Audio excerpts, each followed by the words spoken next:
your current goals, progress to date and future plans, guide and support the groups in revising the work plans as needed, ensure that they have SMART goals and metrics, and guide the groups in tracking actions to ensure progress. And then assess, and make recommendations on stakeholder engagement, identify voices that are missing from the initiative, and in consultation with the steering committee, reach out to those individuals or organizations to encourage participation. Identify potential funding opportunities for work group priorities for ECE providers themselves. Summarize steps needed to access the funding and make introductions as appropriate and possible, and to facilitate the development and submission of applications for funding. Advise and support the steering committee in guiding project implementation, including identification of topics that should be addressed by the steering committee, facilitation of meetings, and articulation of steering committee purpose, responsibilities, and memberships. So what I've done over the last 6 weeks or so is kind of a deep dive into the, I'm gonna stop the share so we can see each other. Okay. Kind of done a deep dive into the documents that have been in the file. I've been fortunate to be able to talk with a lot of people, start to make connections, and as I mentioned in the beginning, start to draft the agendas just as a way of lifting the load, because I just know how busy everybody is, and then sharing those with the chairs and co-chairs, and then the hope is to get them out to you at least a day in advance, just so that you know what it is that we're going to be talking about. And so I'm really excited to be here. There's great momentum with what you're doing. This work is so important. And so if there's any way that I can lift or support, follow up on an idea, I'd love to learn, and I'd be happy to follow up on anything, even if it leads to something that doesn't happen. At least we can say we looked into it. So what I would like to do is I'll go back to sharing the screen with our agenda. So 1 second.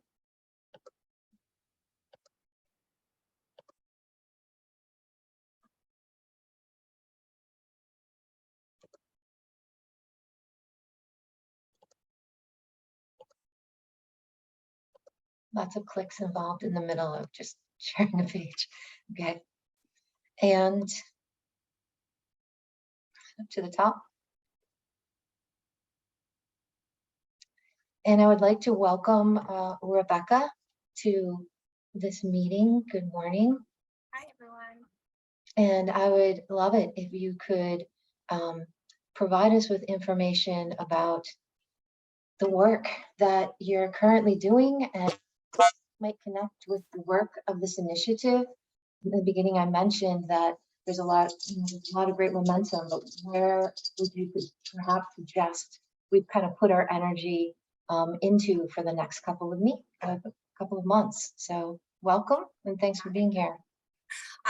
I'll start off by saying I didn't prepare anything in advance. The question of what is going on in New Hampshire's landscape is actually a big question with lots of different areas. I know that this group has been really interested in ECE and childcare.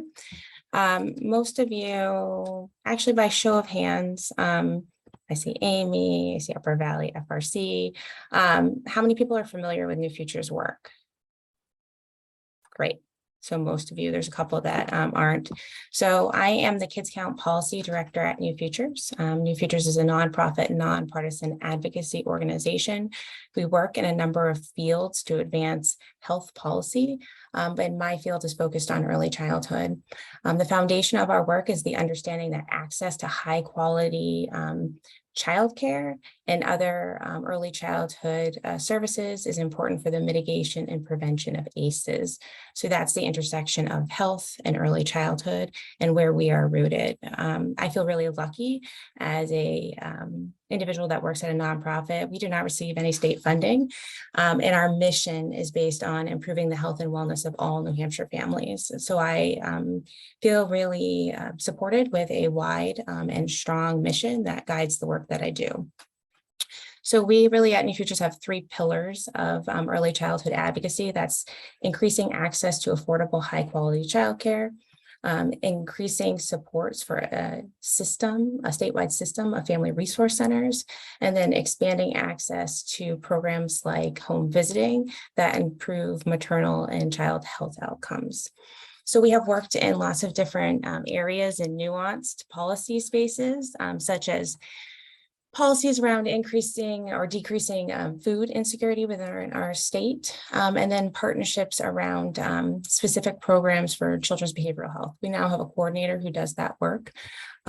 So that's sort of to lay the large bucket of what we do in general every single year. What does it mean when we say we do advocacy, or what actions are there? We track the state budget and advocate for the inclusion and support of existing and new programming. We also monitor every piece of legislation and weigh in on a number of them. Every single year, there are about 1,000 bills.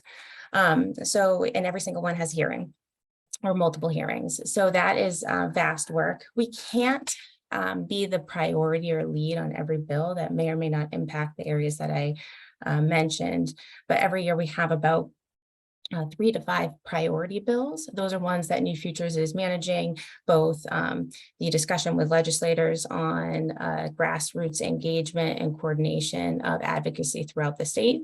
And then for the remainder of the bills, and I think every year we have about 40, I am working in partnership with other organizations that are the lead on carrying those policy initiatives forward, or, fighting in opposition on different policy ideas that may be suggested during the legislative session. Beyond that, we do advocacy and training.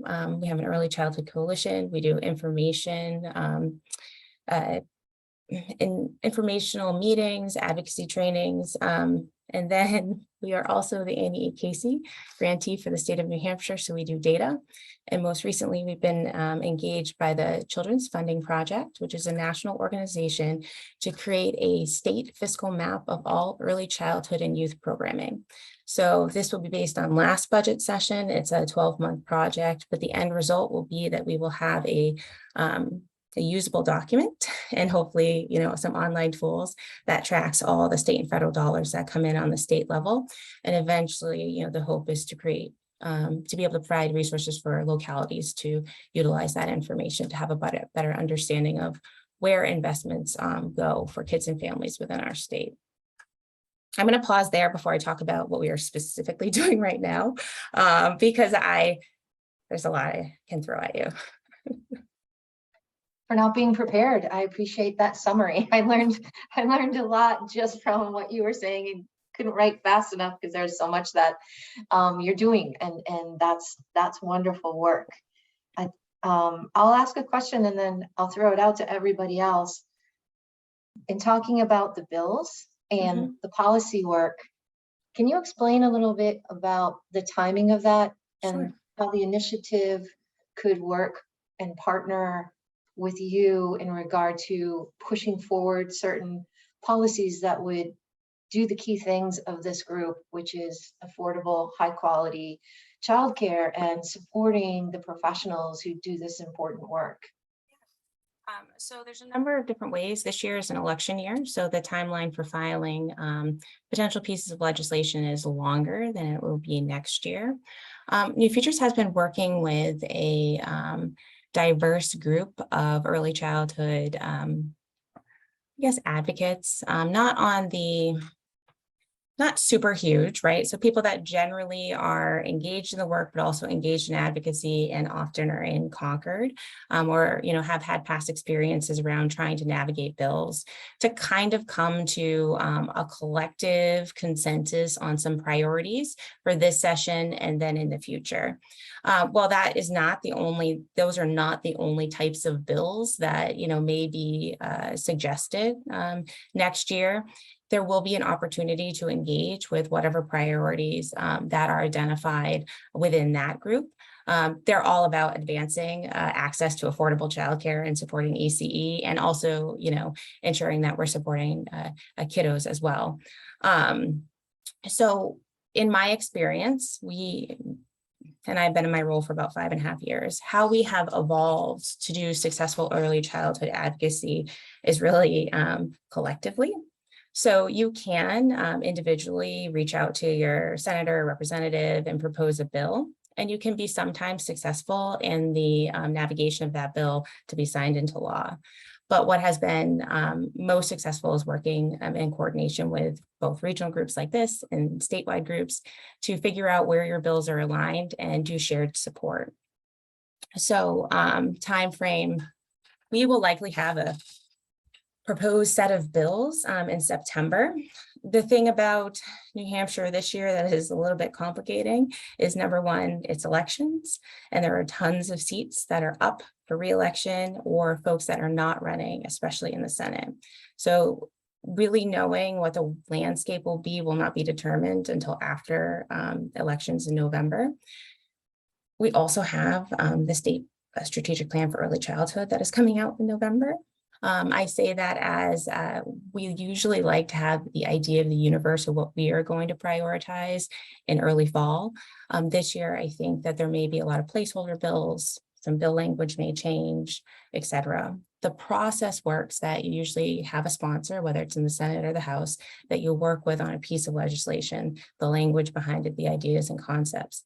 They work with the Office of Legislative Assistance to come out with the wording that should be exactly right. That language is not released until January. What is released in December is a list of bill titles.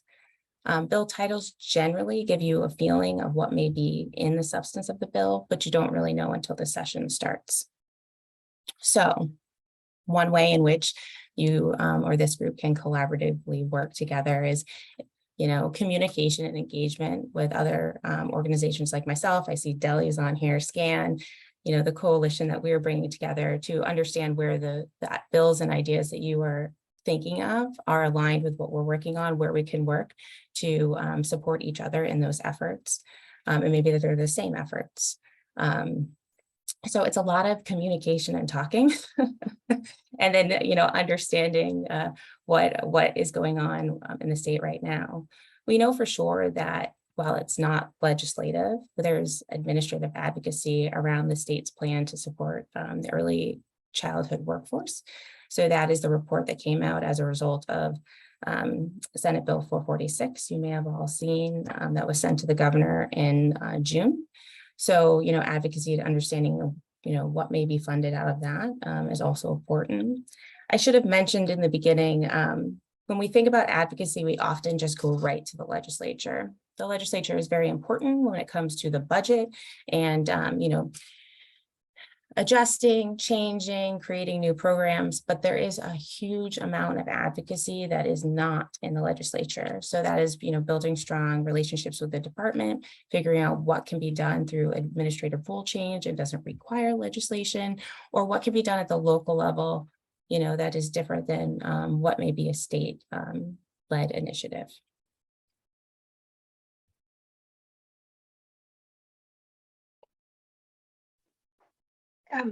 Rebecca, can you just, Sarah. you said that there's that, what were you calling it? A strategic plan for childcare, I think, that's coming out in November. Is that your plan, or is that a state plan? No, so New Hampshire received almost 3 years ago a preschool development grant, which was about 24 million. I'm going to forget the exact amount of dollars over 3 years. It wasn't to create preschool, but it was to break down silos and create better coordination for early childhood system, birth through 8 for New Hampshire. As a result of that, there was a strategic plan for early childhood, but this is an update and a revision to that plan.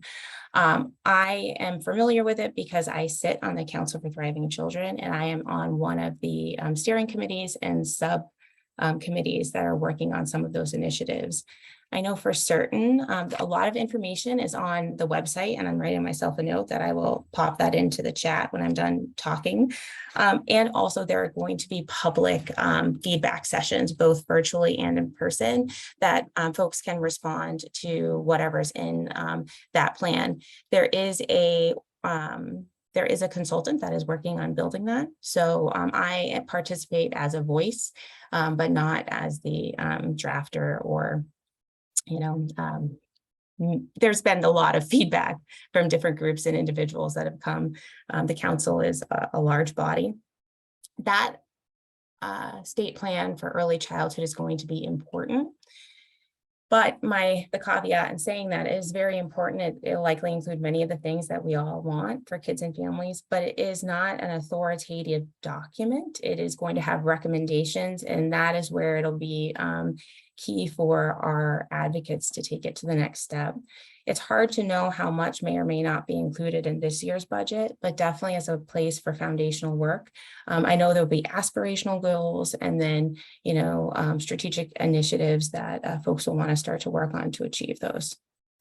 And shared. So, not all in the state's hands, but, where can we, again, collectively leverage the power and the flexibility that, sometimes working in a nonprofit can bring, state government, and then outside of state government.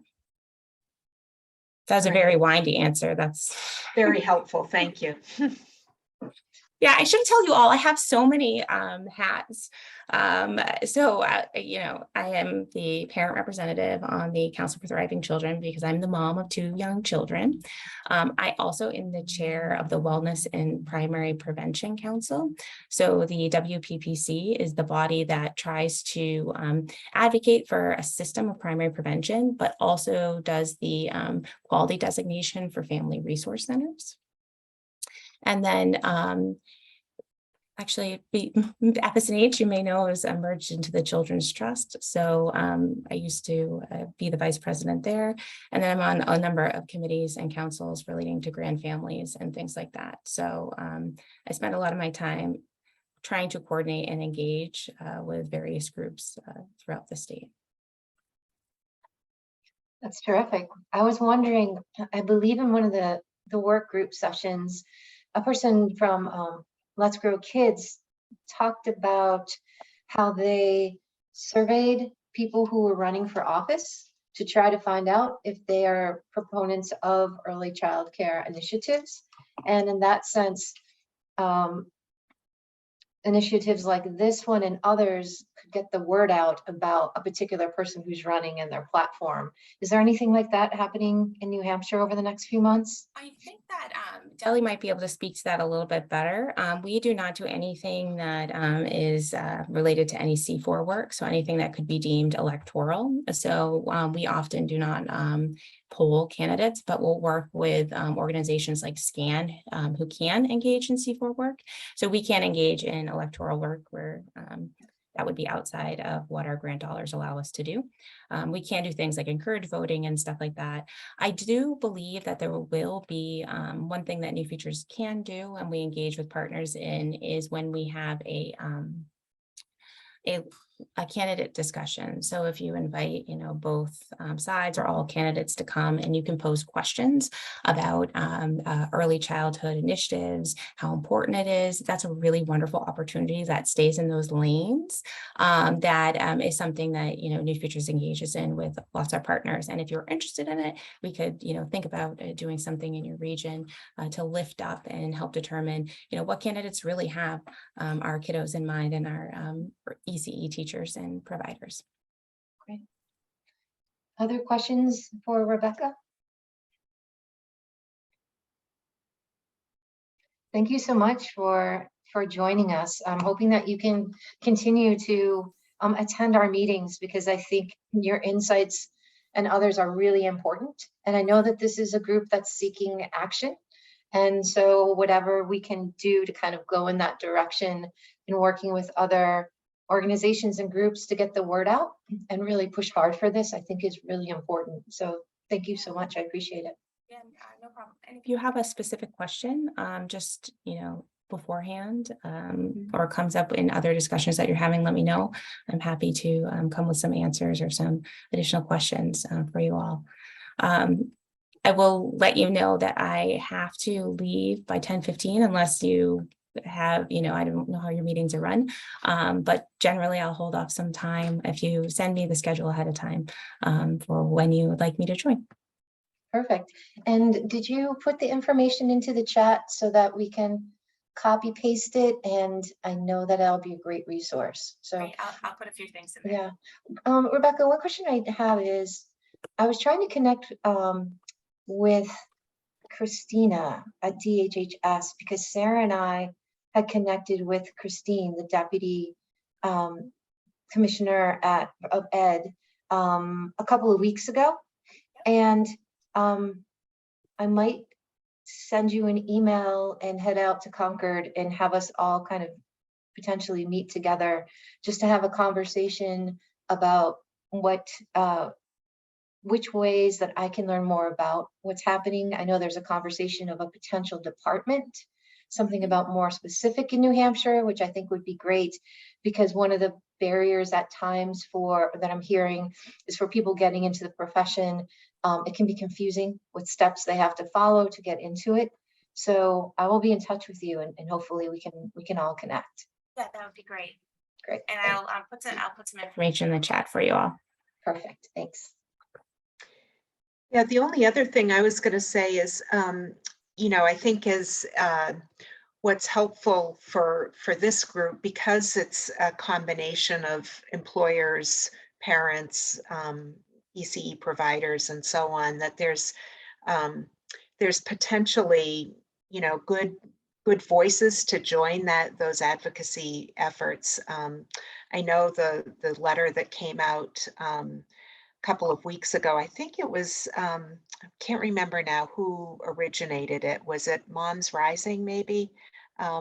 Amy, maybe but there was a letter being circulated about the reimbursements being based on enrollment instead of attendance, and sort of advocating with DHS about it. And that we were able to circulate that to the major employers through the corporate council that Vital Communities facilitates. And Sunny is here from Dartmouth College, and Liz from Alice Peck Day, and Mariah from Muskoma Bank, and Elizabeth from River Valley, and so so I think that that's a potential, even if we, as a group, may not be able to have as strong a voice. I think certainly some of the respective members of the group and other work groups are a good voice who are definitely behind this. So hopefully we can lend our support to those things that you identify and others identify as being most important. Yeah, and I'll just say to that, as the session starts to go, we do a lot of point of contact advocacy requests. So we do that via email or text message. Text was really helpful last year in getting folks to, send an email, sign on to a letter, things like that. So, as you begin to really identify the spaces that you all really prioritize, you can start to, identify the organizations that are doing the same things, and then we do a lot of the heavy work. So you can, determine what bills you want to sign into or have a better understanding than having to kind of navigate all of that on your own. So. Great. I'm going to click on the agenda, making sure that I don't miss anything.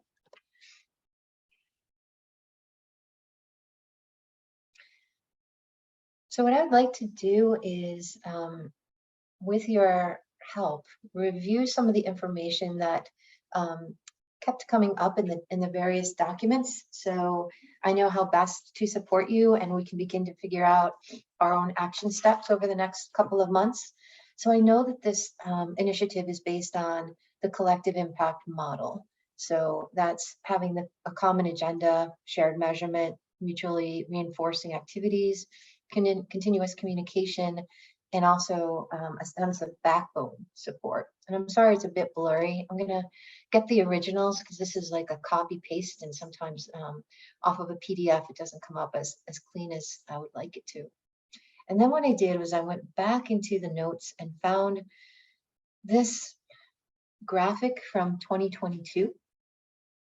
And so it looks like, and what I would appreciate your help with is on each of these different 5 sections, if you could let me know where the group is, if it was completed, if it's something that's continuing, or if it's something that people decided not to move forward with, would be really helpful. So the top one says, publish opinion pieces referencing New Hampshire retention bonuses and greater needs for sector. And it says here that the steering committee published opinion pieces to the web, accompanied by 2 parent letters to the editor in the Valley News.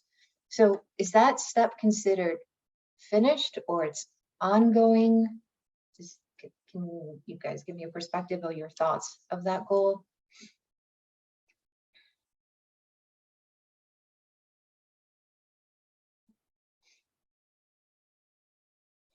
Is this something that you are seeing that, as Rebecca described, over the next couple of months, there might be bills that this group is in support of, or getting the word out about the work that's happening at the legislative level? Or are you feeling that as part of this initiative, that's not something the advocacy group wants to continue to do?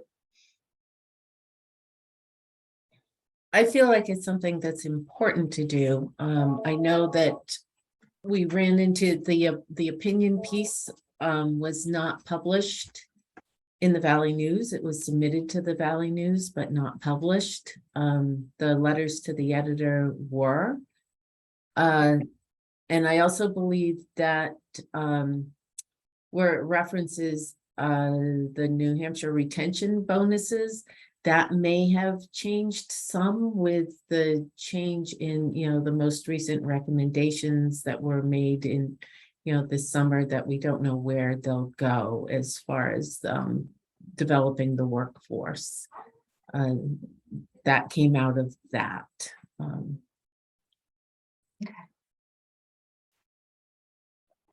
So as the advocacy committee, keep that goal, but maybe make it a little bit more general as things come up through, to lend a voice or publish, maybe tweaking that language a bit would be appropriate for this group. Okay, great. So let's go on to the second one. Educate local decision makers on use of ARPA and local infrastructure. So New Hampshire county and municipal level, Vermont municipal level. And then to the right, it says work group members have information and draft waiting on results of ECE provider survey of needs. And is that, Amy, the survey that you did with, was it Kim? Was that her name? Kim Voda? Vodi? Yes. Yeah. So that I met with her this week, and she's creating a like a skeleton document of the findings to a point where we could look at it and say, if we could access this amount of dollars, it could impact in a couple of ways. One is in increased capacity, like expansion. And then the other would be to help reduce program costs, and that could result in real dollars that could be reinvested into wages. Excellent. What's the time frame for that? Would she have that for the September advocacy, or? She said she would have something to me after Labor Day. So Great. the week after Labor Day. So if it's okay, I'll keep the part that's in the orangey yellow. Is that appropriate? But then update the section to the right to describe what you just said, and then steps on what we can do based on that survey results. There's also another survey, the one that's coming out of, I think it's UNH perhaps, the Carson School, if I'm saying that. If I'm not saying it wrong, please correct me. I'm new to this language, but It's the Carsey School. Yeah. Carsey, thank you. Yeah, just happen to be like close. It's the letter C, but not quite. And, Jess Carson was doing the study, so it's confusing. oh, really? Okay. Yeah, her name is Jess Carson and she works for CarC. I love it. Okay, I I can was closer understand. than I thought. That's great. Thank you for that. So maybe I will tweak it for the next meeting and see if folks have more revisions to that language. The third one is create a centralized online communication platform for ECE advocacy opportunities and information. So the community discussion listserv, where does that live?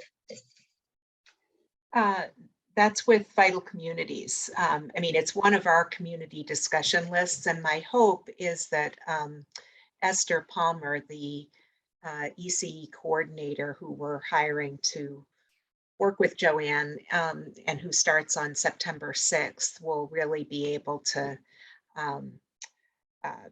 sort of activate that so that it becomes a very useful resource.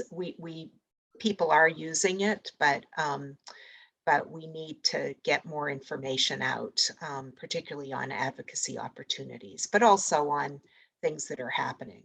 So I'll put the link in the chat. Great. And Leona, are you capturing the links and putting them into the agenda, or is that something that I should do? I'm putting them in the notes doc. Oh, hooray. Thank you so much. Great. The fourth one is strategic plan for New Hampshire advocacy for ECE provider property tax exemption legislation. So it says the City of Lebanon has started a draft advocacy work group. Participants will create a whiteboard plan and mobilize. Can somebody let me know where that is right now? As far as where the work is? For the Amy. property tax, is that Sean? Yeah, I think that's mainly Sean, and I think he's been discussing, or he's got a draft, and I don't know where the next step is, but you know, he's identifying legislators who can be proponents for this, and I know he's been talking with the municipal, I can't remember the exact name of it, but the New Hampshire Municipal Leaders Association to get them on board. I think they are on board. Amy, do you have any other updates on that? Nope.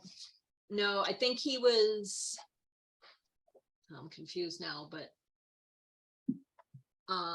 yeah, I think he was just trying to make some connections so that, like, a preemptive work to see if he could get bipartisan support possibly to move that as it gets ready to move. Since I'm in Lebanon, I'd be willing to, follow up with Sean or whatever next steps. I guess I'd need some help with that, but I'd be willing to put in a little time following up if I can help goose that along, just since we're in Lebanon. That'd be great. I know Sean's on vacation. I think he returns after the 6th, but I can send out an email, Elizabeth, and kind of connect us, and maybe we could have a Zoom meeting to find out what work he's done and ways that we can continue. Great. Okay, I will do that. Happy to help on that. Thanks, Jan. And the fifth one from June was supporting advocacy skills and opportunities in the community. So there was a New Hampshire senator, it looks like Whately, discussed current legislation. Matt Levin, what is the VECAA? Discussed advocacy basics in progress in Vermont. Yeah, that's not the correct acronym. I don't think. Okay, I can look The them up. Vermont Early Childhood Alliance. Let me look it up. Thank you.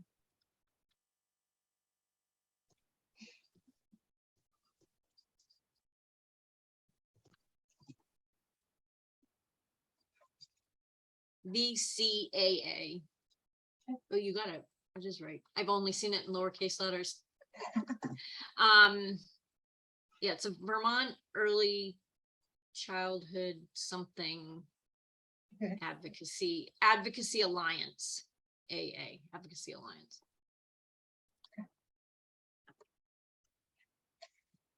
we can focus a bit on this more at our next meeting, but if people in this group could take a look at this graphic again, I'll update it based on what you told me. And if I think the rule of 5 is really good. If you have too many things going, you don't have a chance to focus. But if you want to reword or rethink, or you've come at it a different way at the next meeting, let's try to finalize these as what goals to focus on for September, October, and November. It sounds like there's going to be movement where we can get some involvement more as the policies come through. Really looking forward to seeing what the New Hampshire strategic plan looks like, get behind that, as well as the other things that we talked about today.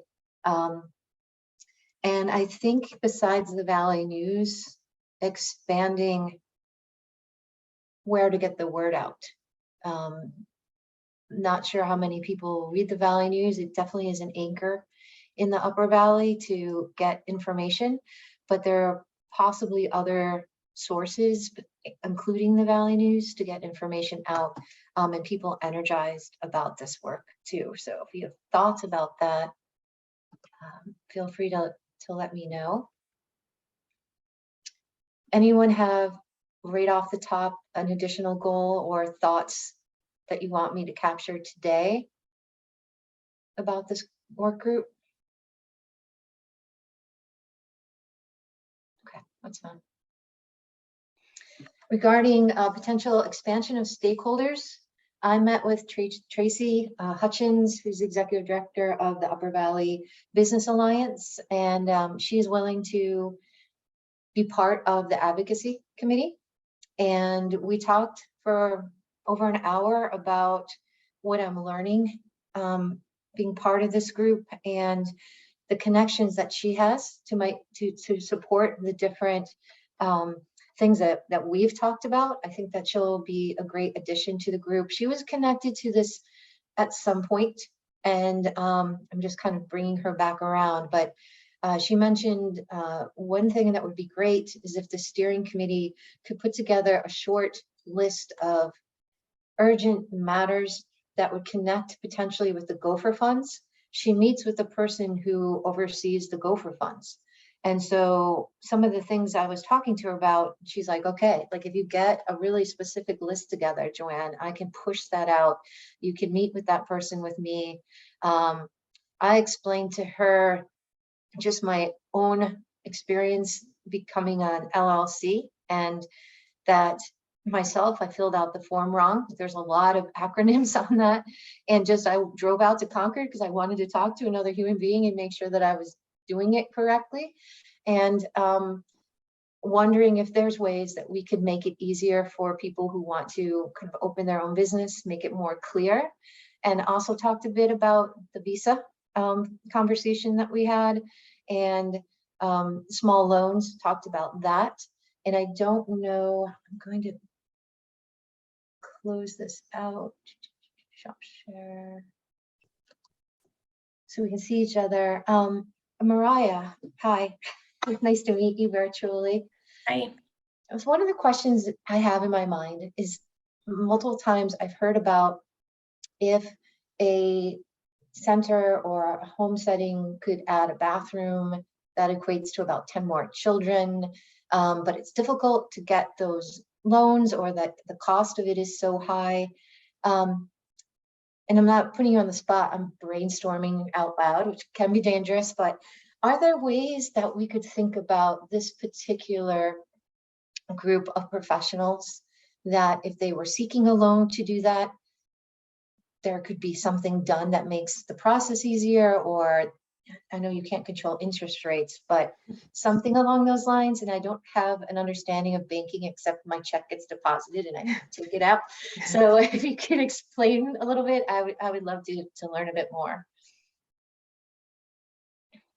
Yeah, I can try my best. I mean, so I manage our philanthropy, so I am also like not in the loan sphere at all.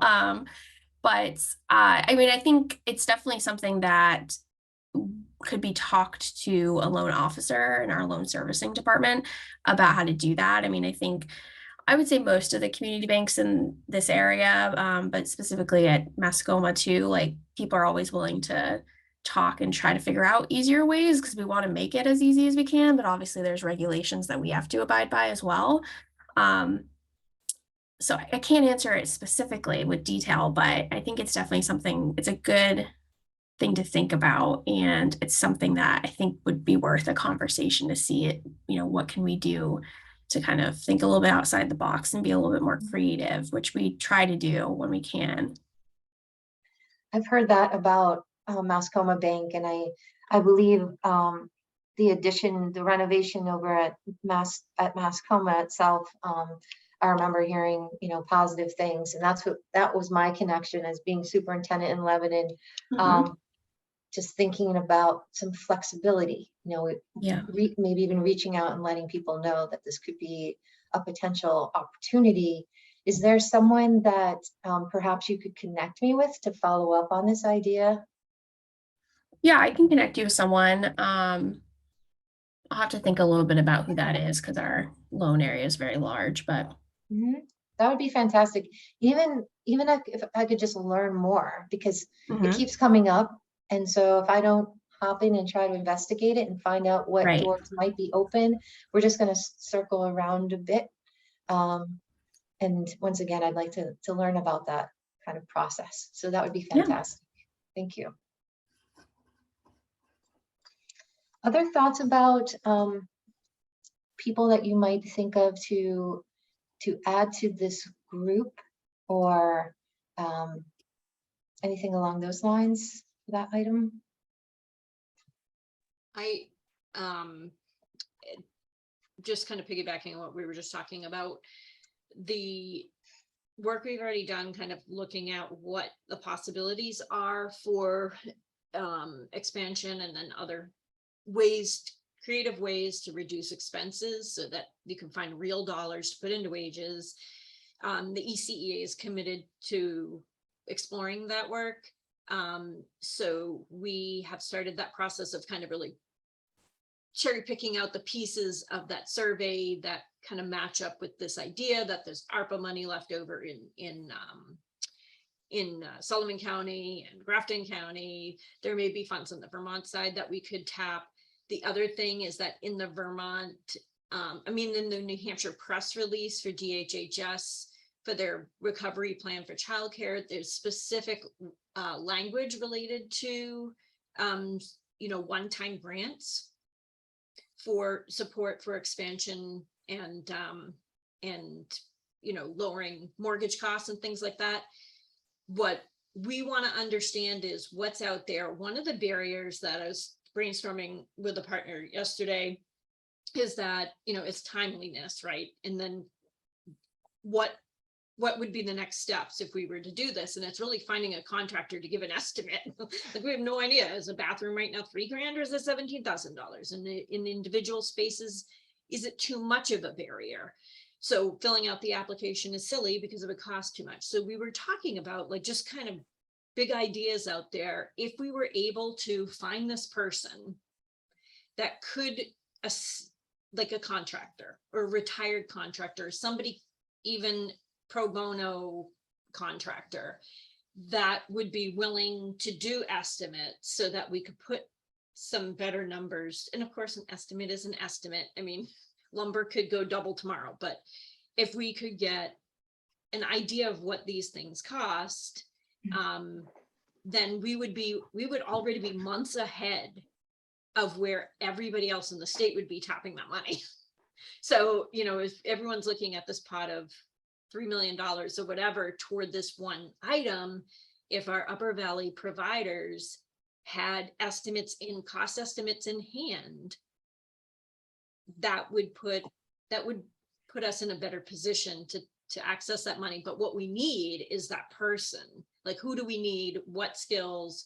And then can we fund, them as a consultant for a couple of months or whatever it takes to do that. So that's where my thinking is. That's where ECEA is, as far as we're already like thinking about next steps, because it's not just like tapping the money. It's how much money do you need? Do you need $80 million? Do you need $800,000? Like, what is really going to make an impact? And then, is one bathroom bringing 17 more children in? One of the things that Kambata talks about is really looking at those centers that are at like the 20 capacity, 25 capacity. They could get closer to 45. They will be more financially stable. There's this like sweet spot at 60.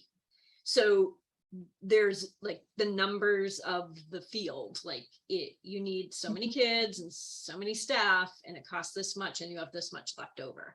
But that 20 is very struggling. So she's like, if you can put, $10,000-$12,000 into that center for a septic system, toward another bathroom, whatever, and increase their revenue, you could stabilize the center and increase capacity at the same time, possibly find real money, especially if it's not a loan, if it's tapping some of these one-time funds like through ARPA, then they could put that money into real dollars, which would equal wage increases. The other thing that we need to look at is CDFA, and keeping that in mind, and the community loan fund as well. And I have heard situations, Mariah, where local banks have beat community loan funds. So make sure that they try, they apply through multiple sources, because you never know. Your local bank may give you a better deal. But I think as next steps to really move these things, that's what we need. That's something that we can do to make sure that work moves ahead. That's something this group can do to help us. And are you picturing the person going to, if you have 20 sites, they would go to the different sites, because each one's going to be so different. Yep, exactly. That's exactly what we picture. And then I can help with cost, that. Yeah, I work cost with that. Okay. assessing it. So saying, an investment of $35,000 into the center is only going to equal like 2 more slots, then maybe that's not the investment that they want to make, because it's not going to be worth it to them. And then the other piece is our homegrown work, which you were talking about, startups and support for startups. We did with the City of Lebanon get a homegrown. The ECEA is a partner with the City of Lebanon, a homegrown project, which part of our project is helping those who are interested start up a licensed home childcare business. And we're looking at what that looks like, where they would land to get that support. So that's kind of in the works as well. So I have a lot of contacts with different contractors and people. I'd be happy to put the word out. I'm sure one of them would get back to me with different ideas, so that we can potentially get that going in place. The projects I oversee as superintendent right now are, big, 14+ million, because it's school. And it's just a number, right? But I know that over the last year and a half, our cost for the same project is up 65%. And we're looking at close to $500 to $600 a square foot, which is zany, because it used to be for a school municipality between 200 and 300 square foot. So where I can kind of dig deep is I'm daily on calls and emails with architects and construction managers, and I could ask if there's somebody that they know in the Upper Valley, because we're talking Vermont and New Hampshire, who could, an individual, probably a smaller contractor, who might be able to do this kind of work, and then just try to start getting some names and things like that, Amy, because I think that would be a great start. Yeah, it's hard asking a small provider, especially, a small nonprofit or a small for-profit, to invest, at 65% cost increase in something. This is where, if we could do some of the legwork for them and match them to the appropriate funds. Now, even Deli can correct me, but I'm pretty sure that all of this money that they're holding on to at the state has to be spent by 2024. And you can't get a plumber. If I called a plumber now, I'd probably he'll be 6 years out. Like, that's, if the more we can be prepared, and we could line up back to back jobs. with one contractor, if that's what it was, and maybe even tap some resources at Home Depot. Can you donate 6 toilets and 8 sinks? And, you know, what can we do there, like, to lower costs collectively? That's what's going through my head right now, is like, how many bathrooms, what is the cost, how many septic systems? And a lot of these people don't even know that they can connect to public septic systems and get a state grant. Like, they have these state grants to do that. In Coos County, they actually were looking at doing assessing for weatherization and like savings costs that way, to see if new windows and tapping some of these programs that help you lower your energy costs, updating appliances, things like that to lower costs. That's great.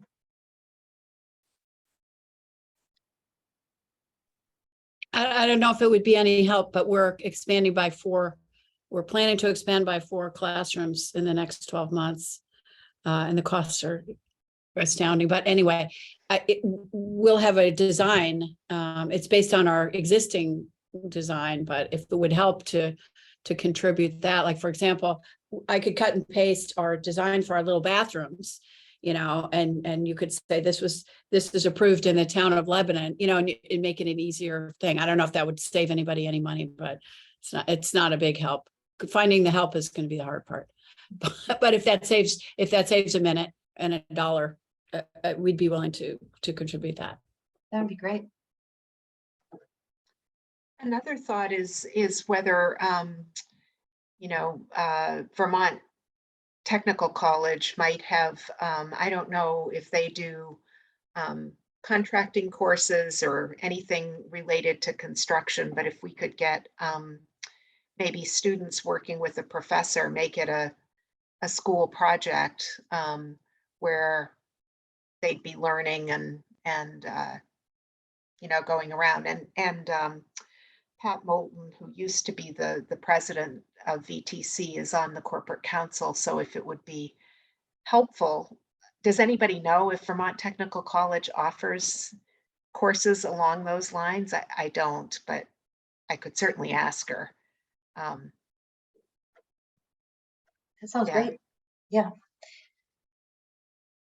The Okay. other avenue would be Hartford Tech. You know, they have at the tech center, they actually have a construction line that they do. They build houses and they sell them right on that street, and they're wonderful houses. I just think for that group, it would be harder because they'd be driving all around New Hampshire and Vermont to get to the sites, and would need some flexibility because we represent such a large region. I don't know if they'd be able to do that.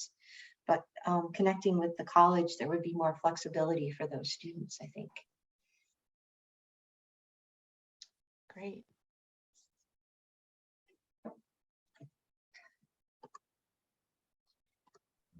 I mean, you know, what if you had like, what if we had like a group of like, I don't know, 3 or 4 or 5 people in similar circumstances who wanted to expand like that, and they each wanted to add 1 bathroom, and we put together like a program for them, which we helped promote that through. And then you could work with, you know, with the colleges, or, you know, the Tuck School of Business at Dartmouth, they have an internship program as well, and you could help them put something through and you know, hook in the legislation, be a big project. And, you know, you could promote those providers, and perhaps in that process, you know, you'd get a couple more home providers who would say, oh, I could do that too, you know, and expand a little bit that way. I don't know. Just a thought. I've thought about Tuck a couple of times. Have we reached out? Do we have stakeholders from the Tuck School as part of this initiative, or? They're on the corporate council, and I don't think anybody is part of this initiative. But Elizabeth, that's an interesting idea, because at one of the meetings, and I don't think it was this work group, but one of the work groups, we talked about, maybe it was in the staff recruitment and retention, we talked about having business strike teams working with each of the centers as needed on different aspects of their business management. Amy, is that something that you've been pursuing, or, and no, I don't mean with Tuck specifically. I think we talked about it with Allison Chisholm and the River Valley Community College, and could we get that off the ground with pro bono business consultants working with centers? We haven't taken that anywhere. I do know that talking to directors, a lot of directors, that the feedback has been like even for mental health, like if we could give any mental health relief or any business relief, it would be to build a workforce. Like that would be that's the key kingpin to free up time so that they can even look at these other aspects of the field of what their business and things like that. We did, Sunny, you were in that meeting yesterday about the employee retention tax credit. I don't know, I felt like I was in math class and I was like, tomorrow's a test, and I must have been sick for the last 3 weeks because I don't know any of this. I don't know, it was very chopped up and very difficult to understand, but it seems like it's real money. And so we're going to try to do door to door to our providers to make sure they know about the employee retention tax credit, and then connect them with the people that can coach them through the application. But my first thought was like, can they locally tap somebody, at Tuck that could walk them through the process? But apparently it's a 1-page application. It would be nice if we could tap Tuck or anybody else for boards for these nonprofits. It would be wonderful to have finance experts on a board of a nonprofit and really help them with capital campaigns and all these, grants and things like that. That I would love to see if there was a possibility for. And I can reach out to both Tuck and Thayer, because Thayer could also be, instrumental in helping with some of the things that we're talking about. So I will reach out to both of them. Fantastic. Great.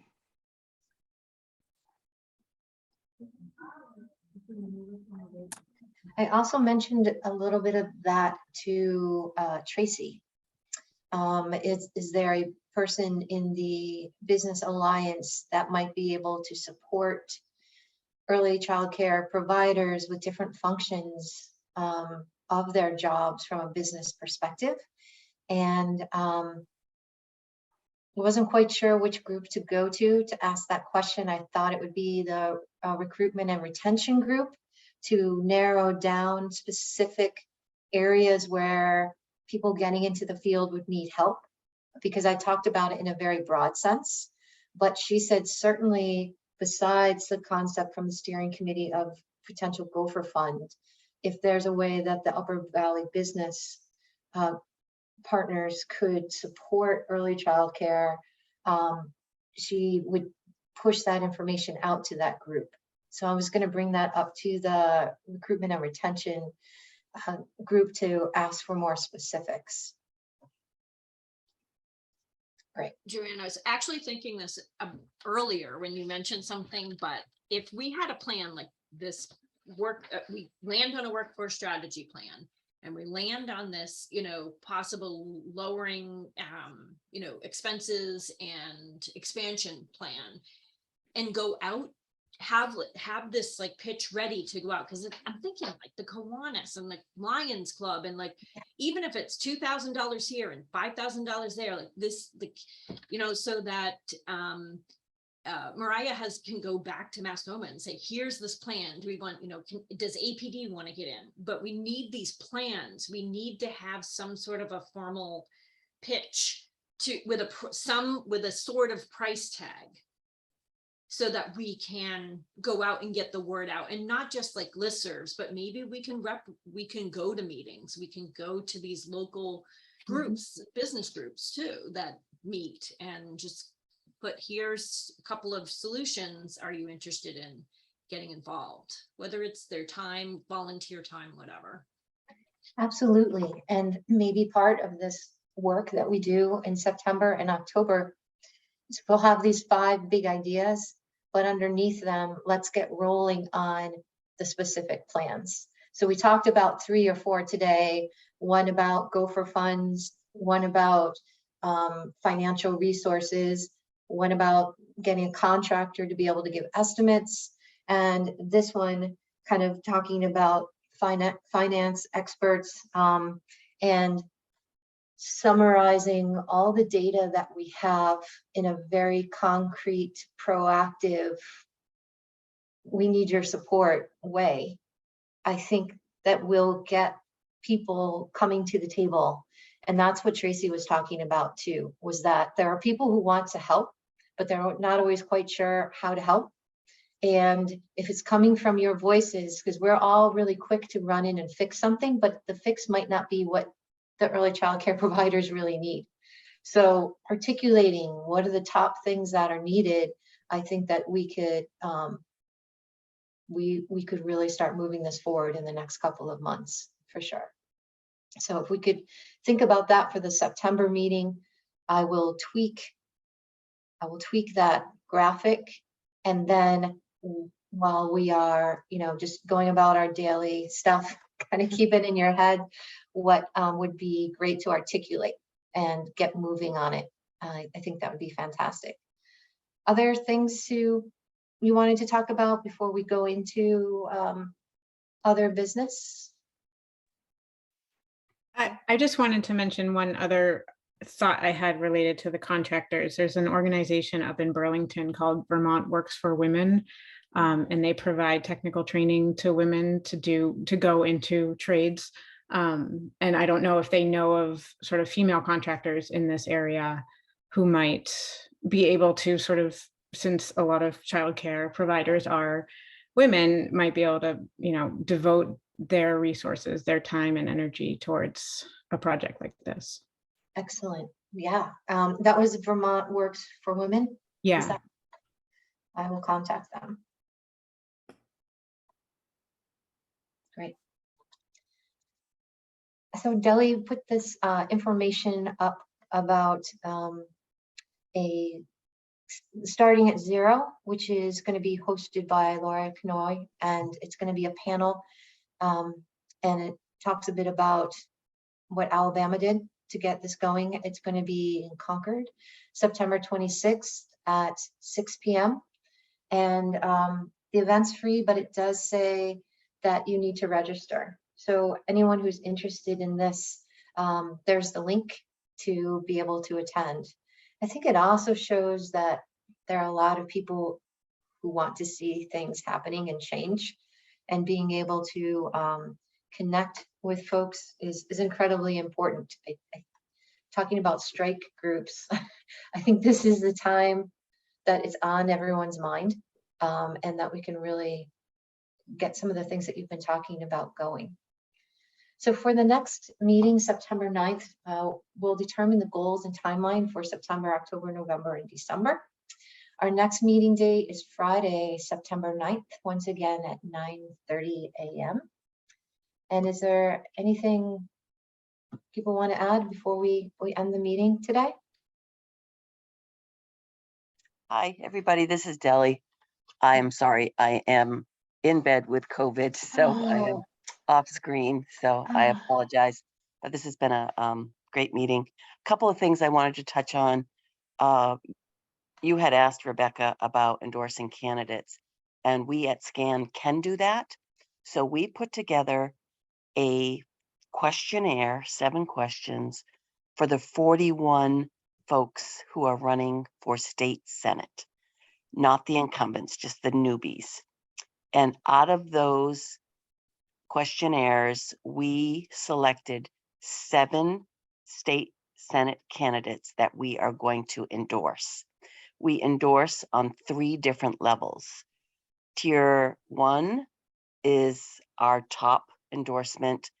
And for 2 months, that's all I'm going to do is try to get those 2. We have 2 at tier 1, those 2 candidates elected. Our tier 2 level is 1 person and I'll put some effort into that person. And then tier 3 is 4 people. We think those people aren't going to need my help. We will endorse them. We will send them a check, support them that way. But there really are 2 main candidates that we think would move the needle for us in New Hampshire if we could get them as state senators. So I am working on my endorsement announcement letter that will go out in early September, and I am going to need some help. We are going to put all kinds of efforts into getting these 2 folks elected. Well, all 7 really. We're going to be canvassing door to door. We are going to be doing phone calls. We're going to be doing texting. We're going to be doing in-person events. I'm hoping to be able to do some maybe town hall meetings. I can't do this alone. I'm a one-woman show for SCAN in New Hampshire, so I rely on volunteers.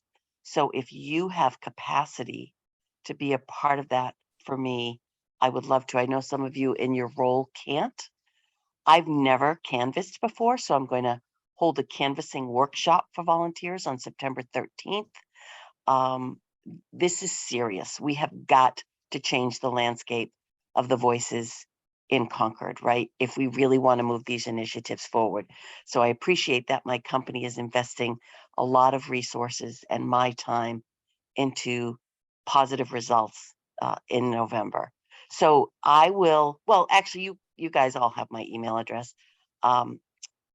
Just reach out to me if you want to give 2 hours or you want to make some phone calls, whatever you can in your capacity. The movie screening will only enhance the work that we've been doing. So one thing that Rebecca didn't mention was SCAN and New Futures partnered together. And I think maybe Lindsay, my boss, has shared some of this with you. We have been meeting every other Wednesday with a stakeholder group to put together a 10-year strategic plan. And it's just so frustrating because there's so many of us doing this work and we're just working in silos. But what we're hoping this particular group will do is create an omnibus bill for this coming session. So we're moving quickly. We came up with a 1 to 2 year plan, a 3 to 5 year plan, and then a 6 through 10 year plan. We have Senator Whitley probably will be our prime sponsor for this omnibus bill. So we're going to try to cover a lot in one bill. The point of the movie is that the woman in Alabama who was able to make a lot of changes in that state is coming a day early, and she's going to meet with Senator Whitley. So Senator Whitley is going to hear what other states are doing that actually worked, through legislation. And actually in that state, a lot of it had to do with the governor. So that's exciting. So that's kind of why we're doing the movie. Amy was a part of my little committee to help us plan and select who's going to be on the panel. Senator Whitley's going to be on the panel. The producers of the movie, the producers are paying for everything. They're paying for folks to stay at the Hotel Concord. We rented Red River Theater. My company actually paid for that. But Laura Canoy isn't cheap. And so the movie production company is paying for her. The director of the film, her name is Willa. She will also be in attendance. Sadly, I only have about 109 seats, and I really want to fill every seat. So we've got to make sure people are there, and I'll have a quiet call to action that we have to get these 2 people elected. We did our research. We did a lot of studying. We had interns that looked up information for us, like this is the direction that we need to go, and this is why we need to vote for this person. So we put a lot of time and effort into picking these 7 people. So just so you know, there's an organization out there trying to get this work done, and I honestly would love and appreciate any kind of help you can give me. Okay, that's it. Thank you. Deli, are any of those candidates, of those 7 candidates, are they in the Upper Valley area? Oh, Sonny, I wish I could say. C4 work is so different than anything I've ever done. I worked for New Futures for 4 years, and that was C3 work. And my boss sends me a text every day reminding me, don't go to jail, don't go to jail. So I'm a nervous wreck. So I'm not going to say anything. I got to wait for my announcement. So sorry. Deli, I just wanted to say that so you are a C4, right? Correct. I just wanted to, encourage you to I just put the link in the chat, and maybe when you're feeling better, we can email it to you again, the chat or the link for the community discussion list. I just posted the information about the film screening on that. But for your canvassing workshop, if you want to put information there, particularly once the candidates are announced and we know whether they're in the Upper Valley, I think it would potentially be of interest to people who are getting this listserv. Vital Communities can't be advocating either, since we're a C3, but if you can put that information on the community discussion list. So yeah, please feel free to use that as one of your many platforms. Oh, Sarah, that's wonderful. So if I put a little blurb together, would I send that to you? No, I'll email you the link to Okay. so you would need to subscribe to the ECE discussion list, which is very easy. And you just sign up and use your email, and then you just start an email, like I just posted this film screening. It comes up as ECE, I think, in the Upper Valley. It'll automatically come up in your addresses, and it's just like you're sending an email out. So you put whatever information you want in that email, and it'll get posted to the subscribers of this ECE discussion list. Great. Okay. Thank you. Sure, and I hope you feel better soon. This has been over a week. I hope you guys don't get this variant. It's nasty. Yeah. Well, thanks for staying with us and for the information you shared. My pleasure. Really, really exciting to hear about the film screening. Before we end the meeting, I always ask if there are ways to improve the meeting, changes that you'd like to see for the next meeting. Did you think the flow of this one was okay in meeting your needs? I know everyone's time is precious, so I'm trying to make these as tight as I can, but informative and giving us action steps to continue to move this forward. So any thoughts or changes that you'd like to see for the next one? Was this okay? Did it flow all right? Okay, wonderful. It's Excellent. great having the agenda, and if you wanted to send that out the night before, I think that would be awesome. Okay. Like not even the morning of, just a quick look at it. I think that would be great. We will continue to do that. Thank you for that feedback. I appreciate it. I'm always open to ideas and suggestions, so please, you have my contact information. And I hope you guys have a great rest of your day and a wonderful weekend. Take care. See you. Be well. Thank you. Thank you.